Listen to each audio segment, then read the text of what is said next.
What the BBC is doing, is trying to do under this name of disinformation and verify, is just close down freedom of expression. And that is truly sinister.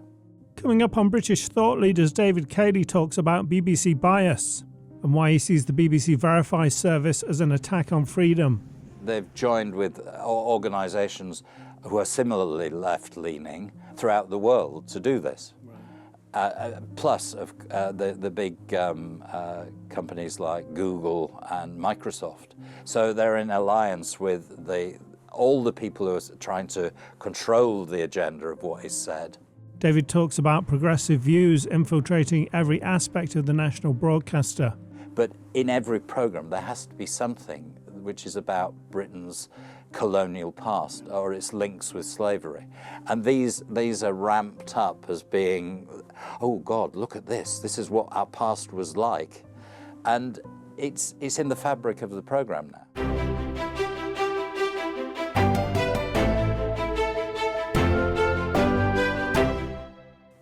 Welcome to British Thought Leaders, I'm Lee Hall. Today I'm sitting down with David Keighley, Managing Director of Newswatch. David, thank you for joining us. My pleasure. You were a BBC journalist and senior publicist before working at Newswatch. Can you give us a brief intro into what your organisation does and why it's important? My organisation, Newswatch, was founded, although it's called something else then, but it's been in existence more or less as it is now since 1999. And it was set up in that year because we were very concerned about how the BBC were covering EU affairs. It was the beginnings of the stirrings of, well, Nigel Farage was on the scene, although he wasn't leader of the party back then, but UKIP was clearly on the scene. And we just wanted to have an overall look at how the BBC covered the elections that year. And we were astonished just how little coverage there was. So you've been tracking the BBC bias for 25 years. Yes. What kind of trends have you seen, especially in recent times? On the one hand, they just look through the lens of the main political parties in their political coverage. On the other hand, they tend to think that those who don't follow establishment views, in inverted commas, are beyond the pale. And under their definition of due impartiality, which means they decide how much coverage they're going to give to differing opinions, the media establishment in the UK, which the BBC is one of the most, obviously the most important components, it's locked into its own confirmation bias of what the world is like. So on climate change, for example, no one will countenance, apart from maybe GB News, no one will countenance the idea that those who are advocating climate alarmism are actually not basing their projections on actual data. They're twisting the data. I wanted to go into the complaint system a bit with you. And can you tell us for a start how the complaint system at the BBC works and what kind of volumes they're dealing with? You've got to somehow encapsulate a complaint in a very short number of words and put it into the format that the BBC wants. The BBC have then got a subcontracted unit which is run by Capita, but within the BBC, and it's based primarily in Northern Ireland. And what they do is, so that's what's called a stage 1A complaint. And what they do at that stage is they answer the complaints from people who are employed, very good at making explanations at the ground level. If you're dissatisfied at that level, you can complain again. So people who are making complaints have got to have a lot of time. They've got to be able to marshal arguments against people who are professionally trained in making arguments and so on. Ofcom have said in a recent report that a great deal of, I forget the precise numbers, but it's well over 75% are dissatisfied with the way that the system works. If you've got even more time and more perseverance, you can then appeal to go to the what's called the editorial complaints unit, which is a department within the BBC. So this is now transitioning away from the subcontracted to the internal BBC people themselves, but it's under the direction of and the line management of the Director General. So the main appeals body, the Editorial Complaints Unit, ECU, is actually run by the man who runs the BBC, and obviously has got a great vested interest in the BBC's perspective. Now, I'm not saying that people aren't capable of taking on board other people's views, but I come back to this point about confirmation bias. So you've got this built-in kind of resistance to complaints. If you go to the ECU, then you've got to rewrite the complaint, effectively summarise it in a very sharp, clear manner, and you're now up against some of the top editorial brains in the BBC who are trying to pick holes in what you've framed. And I've just got some figures to show just how difficult it is to, when you get to that level, to get any success in a complaint. And in the last year, the last accounting year, 23-24, there were something around 320 complaints went to the ECU. So these are ones that have got through the capita. Yes, have gone right through. And only 6 were upheld.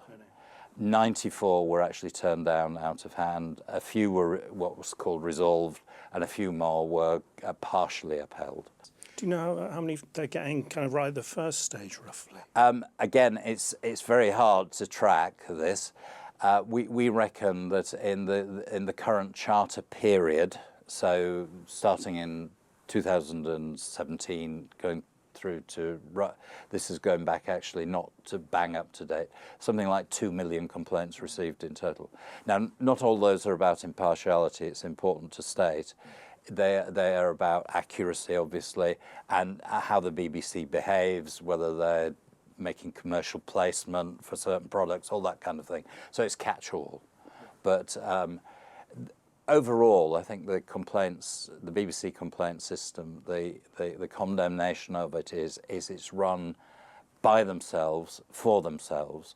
They have no inclination whatsoever to accept complaints unless they're really, really pushed against the wall. And they don't. Certainly in the impartiality domain, which is where most of the, obviously, political and public concern lies. Yeah. What's Ofcom's role in all of this? Right. So Ofcom's role in all this was changed as a result of the current charter, and they came in as the body which is the overall regulatory body of the BBC. It's hard to explain it precisely. The BBC remains self-governing to all intents and purposes, but theoretically, if something goes very seriously wrong, then Ofcom is there as the regulator. It sets the rules in terms of the broadcasting code and so on. If you're not satisfied with the ECU, you have the option to go to Ofcom and to submit the same complaint, not a regurgitation of it or anything like that, and say, well, actually, I'm not satisfied. But now here the picture gets even bleaker, because Ofcom get a large number of referrals, but not massive numbers, because the whole system is so difficult, as I think I've explained. Well, someone would have to really persevere to get to that point. Yes, and you have to have not just the time, but almost legal understanding and journalistic understanding of what the arguments are. But in the same period, Ofcom has upheld only a handful of complaints against the BBC. So, and the rest it's just battered away and said, well, no, they're not of substance. We agree with the BBC. Part of the problem, I believe, there is that the part of Ofcom that deals with complaints is the Contents Board. I don't have the current figures, but I've tracked over the years who's on the Contents Board, and most of these people have spent a significant time of their career at the BBC. They've got the same perspective on how the media issues, bias issues, as the BBC itself. I'm not saying individuals aren't capable of making of their own judgments, but it's just, again, the proof of the pudding is in the figures. So you've done all this research and have this insight. I mean, do you think this system is fit for purpose? Absolutely not. And we argued this, and so we've just been through the BBC midterm review, and we had a culture secretary when the midterm review was set up. So the midterm review was midterm in the current charter, which runs from 2017 to 2027. Right. And it was thought wise that because it was a new system with the Ofcom regulation, that there would be a midterm review of how the charter was actually operating. And at the time that the midterm review was confirmed, Nadine Dorries was Secretary of State for the Culture Department, and we got an invite via her to make submissions to the midterm review about what we thought should happen to the complaints process. And we put in a very comprehensive document about that, which is on our website, and anybody can look at what we said. And what we said is basically what I've just been saying now, that it wasn't fit for purpose. Now, we got pretty positive feedback that something was going to happen, and that the powers that be were aware that something needed to change. But what we've also subsequently heard is that a mistake was made in the setting up of the midterm review, in that the BBC, it was provided that the BBC had to agree to any changes that were made. Right. And they didn't. Right. We don't know precisely what was put to the BBC in terms of the changes that we proposed, but as I say, we're guessing they were on the lines that I've outlined. And what we said was basically the only way of dealing with this is to set up a complaint system, which most other national bodies have, which is genuinely independent. Not people who work for the BBC, obviously, not people like the Ofcom Content Board, people who've got experience for whatever reason of the media, but are not, and can understand editorial judgments, but don't have a dog in the game, as it were. And that, as I say, that's what we put as our main suggestion, and that was the one that we understand that the BBC just would not accept. And I really firmly believe, and the whole ethos of Newswatch is that if you had a genuinely independent system of complaints, the sort of bias that has developed would be very quickly rooted out, because it would take into account much bigger spectrum of opinion. And that's the huge problem in the equation. They're not, the BBC's woke agenda is of their own making, and anybody outside that is regarded as an enemy, basically. The idea behind the BBC is that it aims to reflect the culture, values, identity of the British people.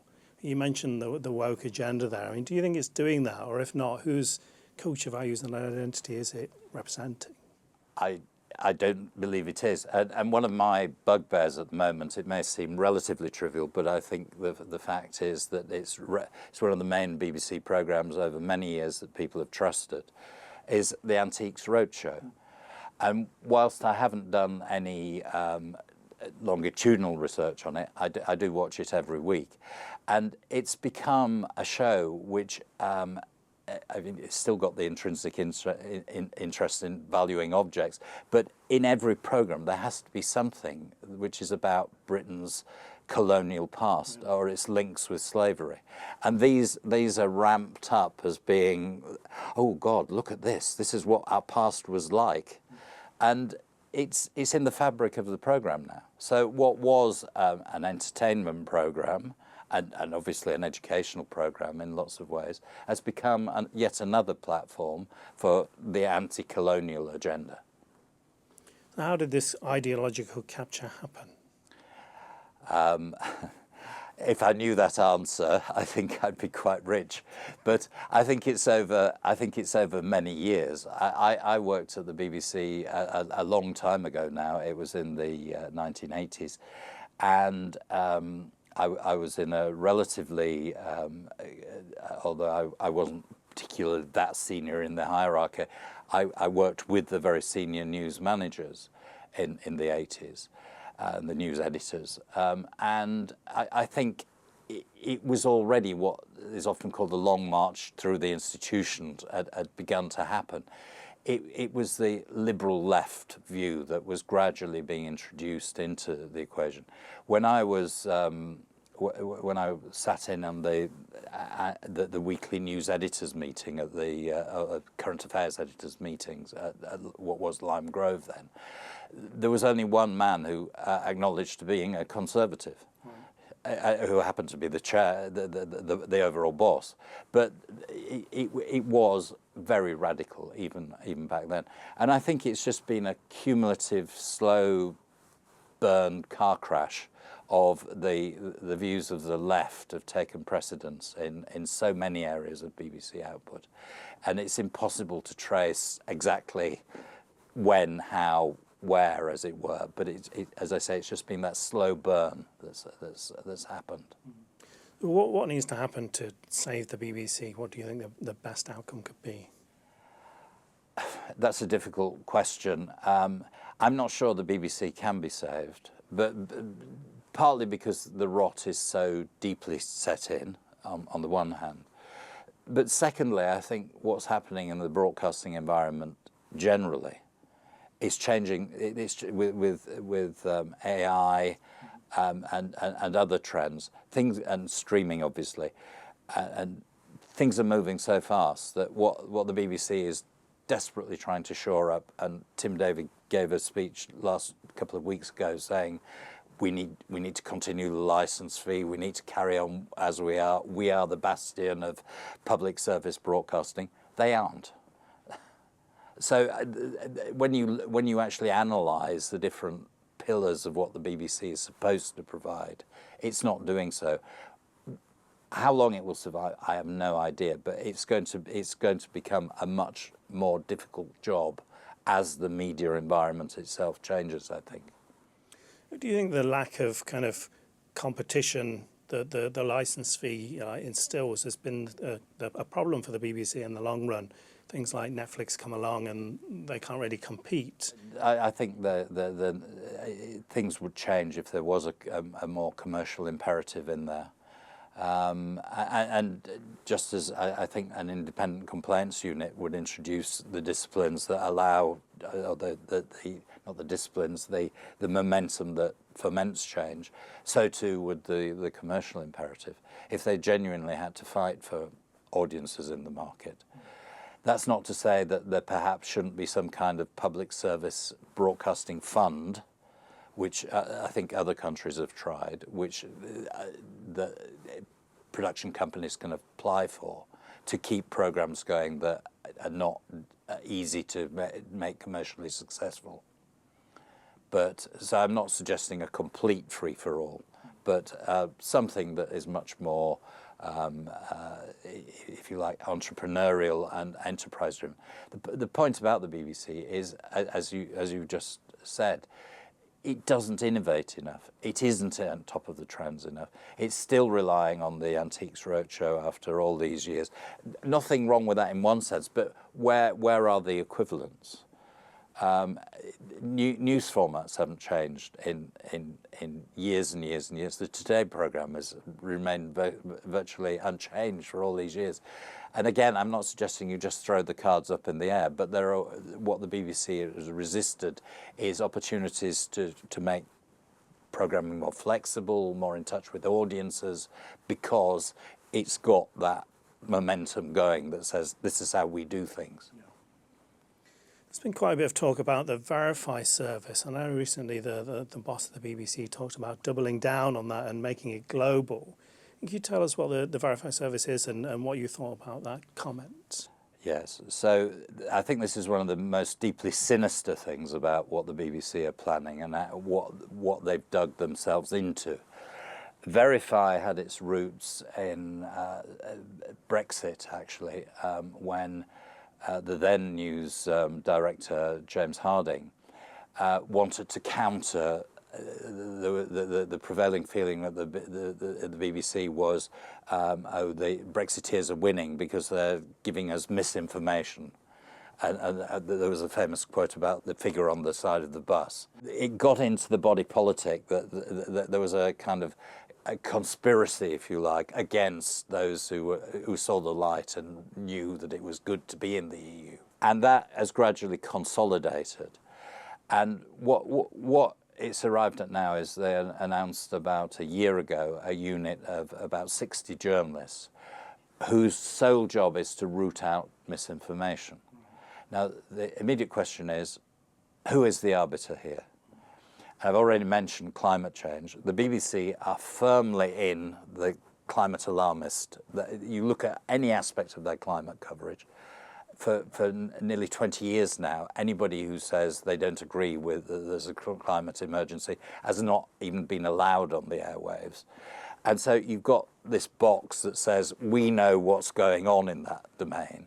So what Verifying is doing is doubling down on this. And they have their disinformation correspondent, Mariana Spring, who's obviously caught the public eye. And she has been courting the public eye in a pretty high level. She just published a book. And what she set herself at is a kind of, I think, a kind of witchfinder general. And I'm going right back to the Matthew Hopkins principle in East Anglia in the 1640s. She has decided that certain people are conspiracy theorists and that they need to be called out. And she's chosen a newspaper called The Light, which is a broad sweep of opinions, some of which does have some strange ideas in there. But that's what debate is about and what freedom of expression is around. What the BBC is doing is trying to do under this name of disinformation and Verify is just close down freedom of expression. And that is truly sinister. So the problem is not so much that the BBC are doing that, but it's more that they're deciding what's misinformation and what isn't, yes, based on their own. Yeah, their confirmation bundle, and they've joined with organisations who are similarly left-leaning throughout the world to do this. Right. Plus, the big companies like Google and Microsoft. So they're in alliance with all the people who are trying to control the agenda of what is said. As I say, I repeat, it is deeply, deeply worrying that this is happening. And it's making the BBC, I think, into a propagandist. The other thing I wanted to ask you about is the Trusted News Initiative. What role does that play? Well, that's part of the same spectrum, right. The Trusted News. The Trusted News Initiative is at the international level. It's the BBC's editorial standards department combining with similar departments of organisations in India, America, etc., like the New York Times. So it's getting together and saying, we know what the truth is. And that again, I think is a big worry for democratic societies. There's a huge impulse and momentum towards trying to shut alternative views down. It seemed almost ironic that the BBC launched this Trusted News Initiative, and not that long later, they were ranked one of the least trusted public service news broadcasters in the world. Exactly, yes. So, I mean, outside the BBC headquarters, there's a statue of George Orwell. What do you think he would make of our current BBC? I think he'd be turning in his grave. I think he wrote 1984 as a warning. He knew he had a. I say knew he had a great awareness of what totalitarianism could look like, and the irony is that it's beginning to happen, I think. David Keighley, thank you for joining us. Thank you.